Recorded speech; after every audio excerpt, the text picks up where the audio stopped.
What up, YouTube? Team Movies here. Now, this month of course, I was talking about the movies of the 2010s. But let's not forget, in the 2010s, there has not only been good movies, there has also been really high-profile TV shows in the 2010s as well. So, with that being said, here's my 10 favorite TV shows of the 2010s. All right. Coming in at number 10, this is actually the only show on my list that ended up mainly. Actually, there's like this and another show.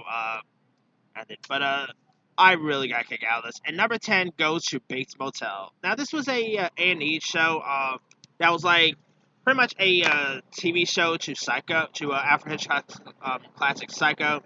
You had Vera Farmiga as a Norman's mom. You had Freddie Highmore as a Norman Bates. Yeah, I really got kicked out of Bates Motel. I thought Freddie Highmore, I mean, he went from Charlie and the Chalk Factory to a Psycho. That's an interesting turnaround. And of course, you had Max Terriot as Norman's brother. You also had Nestor Carbona. Carbona. I can't really pronounce his last name that well. But he played the sheriff in this. It was creepy. I mean, you even had Rihanna as a guest star, by the way. Yeah, I mean, not joking. Rihanna actually played guest starred as Marion Crane, the woman who ends up getting killed in the shower. So yeah, but anyway, if you guys haven't seen Bates Motel, it's all episodes on all seasons is on Netflix. Give it a shot. It's a really solid show. It's a shame they ended it, but how long you're supposed to how long is a show like this supposed to last? I mean, come on. All right. Speaking of Freddie Highmore, coming in at number 9, it is another Highmore show, and that is The Good Doctor. Now, after Bates Motel ended, they decided to say, okay, Freddie Highmore did great on Bates Motel. Let's give him another show, and so they gave him a show, and that is an ABC show known as The Good Doctor. And The Good Doctor is based on it's actually based on a Japanese, I think it's a Japanese show that was based on a Japanese movie. I can't remember between two. But anyway, The Good Doctor stars Freddie Highmore as Sean Murphy, who's this young autistic surgeon who really doesn't let his autism get to him, and he decides to go ahead and still be a surgeon anyway. And he actually does a really great job. He's able to remember he's able to trace lots of medical stuff and all that, and he also has a great on-screen relationship with Richard Schiff's character, Dr. Glassman. I think Richard Schiff is really great on the show. You also have a few other good cast members. You got you had Nicholas Gonzalez as a Dr. Neil Melendez, I might say. You got Antonia Thomas as a Dr. Claire Brown, who I actually think her and this other girl played by Fiona Gubberman. Of course, Fiona plays Dr. Morgan Resnick. Those two are actually my favorite characters in the whole show. I mean, if you guys haven't really seen The Good Doctor yet, it's on ABC. Give it a shot. It's a really solid show.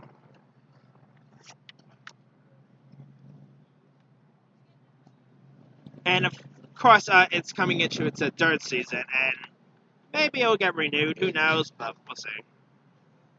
All right, now coming in at number 8, it's a show called Atypical.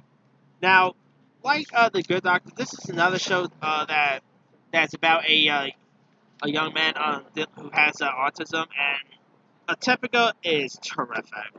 I mean, it of course stars Kira Gilchrist, who plays this teenager named Sam, who's a teen on the autism spectrum, who also starts saying finding love and stuff like that, and he also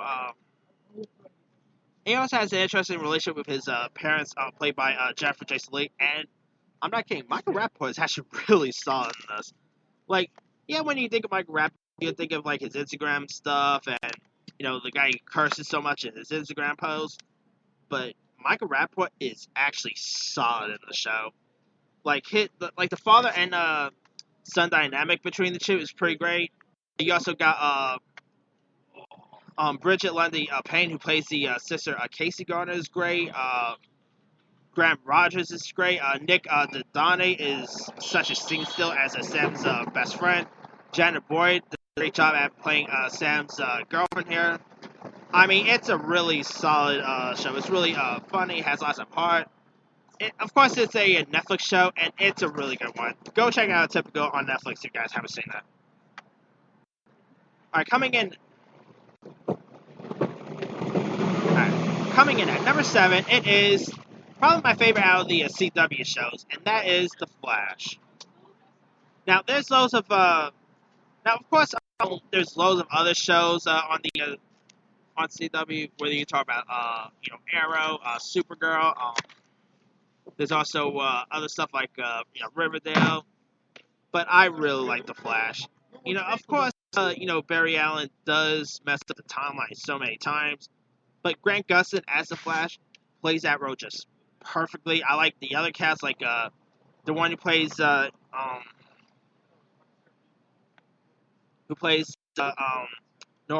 Allen is pretty great. Joe West is pretty amazing. Wally West is awesome. Of course, you had Chris Klein. It had some really awesome villains. I mean, you had King Shark as one of the villains. That was a pretty cool one. And of course, we ended up meeting Flash and Barry and Nora's daughter down the line. Yeah, and the Flash is still going strong. Yeah, just like the Arrow, I could probably see the Flash ending after 8 seasons. Really, like we're coming into its 7th season. I think it's 7 or 6. I could see the show probably ending after 8 seasons, but we'll see. Alright. Coming in at number 6.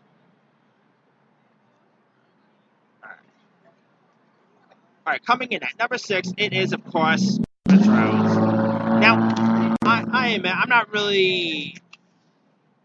I'm not that much of a Game of Thrones nut as most people are. Like, I know there's so many people who, like, live and breathe Game of Thrones. I'm not really one of them. But I still acknowledge that this is pretty decent.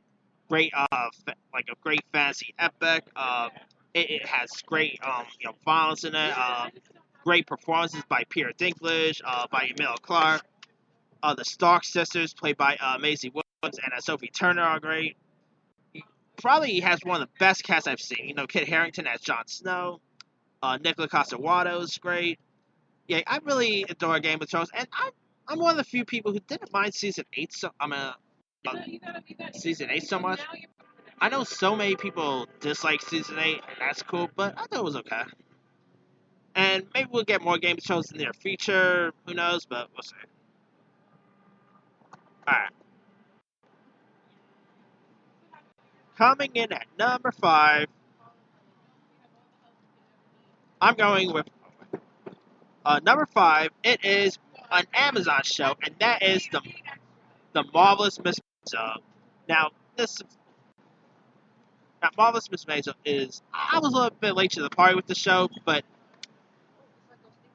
Marvelous Miss Maisel is such a really funny show. Rachel Brosnahan is great. I think Alex Borstein, like her who plays Rachel's manager on the show, Susie, is such a scene stealer. I'm not gonna lie, I'll actually be down to see a spin-off with the Susie character, because Alex Borstein, who of course is best known for her voice in Lois on Family Guy, she does a great job as Susie. Now I see why she won so many Emmy awards, and a well-deserved Emmy too. I mean, the show just ended up getting renewed for season 4, so we're gonna get more Miss Maisels pretty soon. So I mean, season 3 wasn't as good as season 2, but I still thought season 3 was great. So cannot wait to see where season 4 is gonna take us. All right, coming in at number 4, it is another Netflix show, and that is Big Mouth. Now Big Mouth has so many cool animated shows, whether you talk about F is for Family or BoJack Horseman. Their best show, like animated show quality, has got to be Big Mouth. I mean, of course, Big Mouth is about these kids dealing with, well, TV, and it's really clever. It's pretty. I mean, it is raunchy. It is probably one of the most dirtiest shows you'll see on TV. Come on, there's the hormone monsters who will make you crack up all the time. Of course, you've got this character named Jay, who's such a scene stealer, voiced by Jason Mantzoukas. Big Mouth is such an awesome show, and they actually renewed Big Mouth for like 3 more seasons, so we're gonna get more Big Mouth in the near future, along with a spin-off. So yeah, Big Mouth ain't going nowhere. Oh, and not to mention Nick Kroll and John Mulaney are great on this. You also got Jordan Peele as the voice of Duke Ellington. Coach Steve, also voiced by Nick Kroll. So yeah, if you guys never seen Big Mouth yet, it's a really clever, funny show. Alright, coming in at number 3, it is The Goldbergs. Now, this is probably my favorite comedy of the 2010s. The Goldbergs is awesome. You know, it does take place in it is a comedy that takes place in the 80s, and they really do play the 80s really well. And I'm not lying, The Goldbergs literally makes me wish I was raised in the 80s, because the 80s seems pretty good. And I guess you could say it's also technically based on the career of his life. Adam Goldberg, who's of course played by Sean. The younger version is played by Sean Gilm Chrome. You also got Wendy Covey as Beverly Goldberg. You got characters like Barry Goldberg. You got Erica. Pops, played wonderfully by George Segal. You got some interesting cameos, like Steve Guttenberg has a cameo on the Goldbergs. So, I mean, heck, even I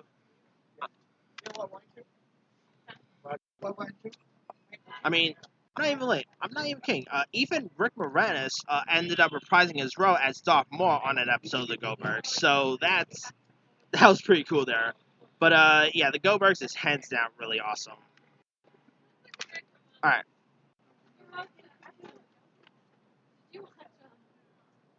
Coming in at number 2, it is another show that takes place in the 80s, and that is Stranger Things.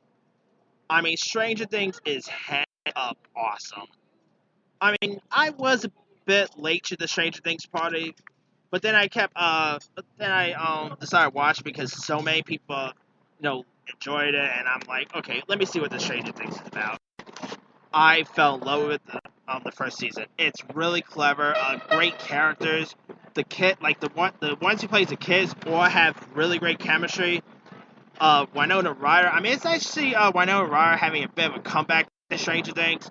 David Harbour is amazing. Of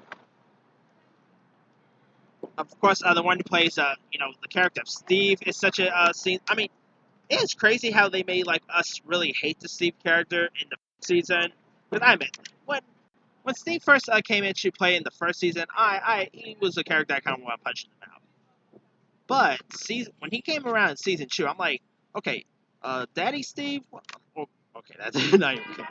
I mean, or Father, or whatever you guys want to call it. Who, of course, Steve, who ended up taking care of the kids. I mean, that was pretty cool.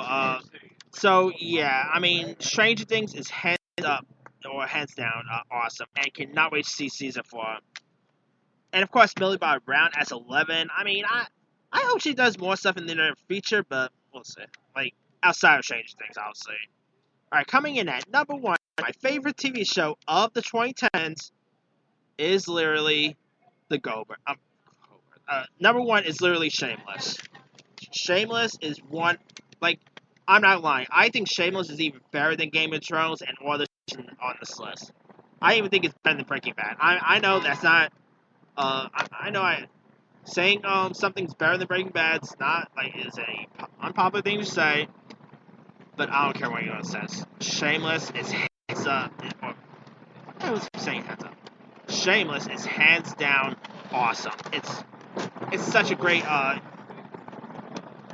the characters are all relatable. I mean, Frank Gallagher is one of the most despicable characters, TV characters you'll see, but he's a character you still like and root for at times. Emmy Rossum as Fiona Gallagher is perfect. You also got Jeremy Allen White as Lip. Cameron Monaghan as Ian. Of course, they changed the Liam character so many times. Like, yeah, but you also had some other good like characters who popped up, like Joan Cusack played Sheila. You also had loads of other folks like Noah Fisher as Mickey Milkovich is perfect. Of course, you had Mandy Milkovich on here. Some really awesome awesome characters, and lots of the characters here do really do the simple stuff. I mean, it's not called Shameless for no reason, but it's still awesome. To me, it is one of the best Showtimes on, like, it is literally a Showtime's best show, in my opinion. And yeah, I mean, we're really at season 10 now. I don't know if this will be the last season or not, but hopefully we'll get more Shameless in the near future. I think probably they'll last till season 11 or season 12, you know. But anyway, yeah, if you guys still never seen Shameless, Here You Go is the best show on TV, in my opinion. Alright, that's pretty much it. Alright, let me do the quick rundown. Alright, 10, Bates Motel. 9, The Good Doctor. 8, Atypical. 7, The Flash. 6, Game of Thrones. 5, The Marvelous Miss Maisel. 4, Big Mouth. 3, The Goldbergs. 2, Stranger Things. And 1 is Shameless. Now, a few others I could have added. Orange Black is another good one. I'm not really a big Breaking Bad guy. I know Breaking Bad is a hit show and all that, but I was never really the biggest Breaking Bad guy. I know that's unpopular to say. I'm not allowed to say that, but I gotta say my honest opinion. Of course, Brooklyn Nine-Nine, BoJack Horseman. I'll tell you, there's been so many good shows in the 2010s. I could have done top 20 instead of talking about top 10.